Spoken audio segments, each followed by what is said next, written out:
तर युद्धविरामानंतर सीमेलगतच्या गावांमधील जनजीवन आता पूर्वपदावर आल्याचं पाहायला मिळतंय। पाकिस्तानकडून करण्यात आलेल्या ड्रोन हल्ल्यांमुळे जम्मूच्या गावांमधील लोकांना सुरक्षित ठिकाणी हलवण्यात आलं होतं।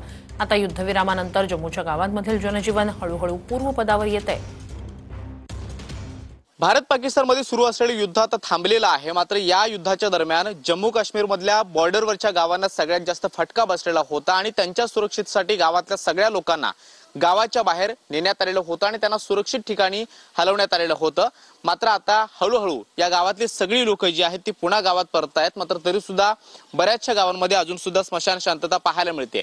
जम्मू मधल्या जिल्ह्यातल्या अनेक ठिकाणी सध्या गावांमध्ये जी बॉर्डरच्या अगदी नजीकच्या आहेत, अर्धा ते 1 किलोमीटरच्या अंतरातल्या आहेत, त्या गावांमध्ये अजून सुद्धा शांतता पाहायला मिळते आहे। गावातील लहान मुलं, त्याचबरोबर महिला आणि सिनियर सिटीजन अजून सुद्धा गावाच्या बाहेर सुरक्षित ठिकाणी आहेत। मात्र गावातला तरुण वर्ग आणि जे लोक आहेत ते आता हळूहळू गावामध्ये येताना पाहायला मिळतात। त्यांची वर्दळ गावामध्ये पाहायला मिळते। मात्र पाठीमागच्या बाजूला जर पाहिलं तर अगदी दूर दूरपर्यंत ज्या गावातल्या गल्ल्या आहेत त्या पूर्णपणे शांततेमध्ये असल्याच्या पाहायला मिळतात आणि गावातली तरुण वर्ग आता हळूहळू गावामध्ये परतत आल्यानंतर काल संध्याकाळी 5 वाजता सीज फायर झाल्यानंतर म्हणजे युद्ध थांबल्यानंतर जी घोषणा करण्यात आली त्यानंतर सुद्धा 3 तासानंतर पाकिस्तानकडून कुरापती सुरू झालेल्या होत्या। काही ठिकाणी जे सीमेवरती गोळीबार असेल किंवा तोफगोळे असतील ते डागले जात होते। शेलिंग मोठ्या प्रमाणामध्ये होत आणि म्हणून गावातल्या लोकांनी येणं टाळलेलं होतं। इथल्या सगळ्या यंत्रणांनी त्यांना येण्यापासून विरोध केलेला होता। मात्र आता गावामध्ये वर्दळ सुरू झालेली आहे।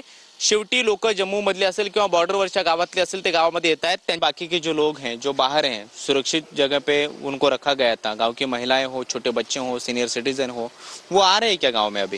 अभी तकरीबन नहीं आए हुए हैं। एक दो आदमी घर का आया हुआ है, बाकी सभी पीछे ही हैं अभी।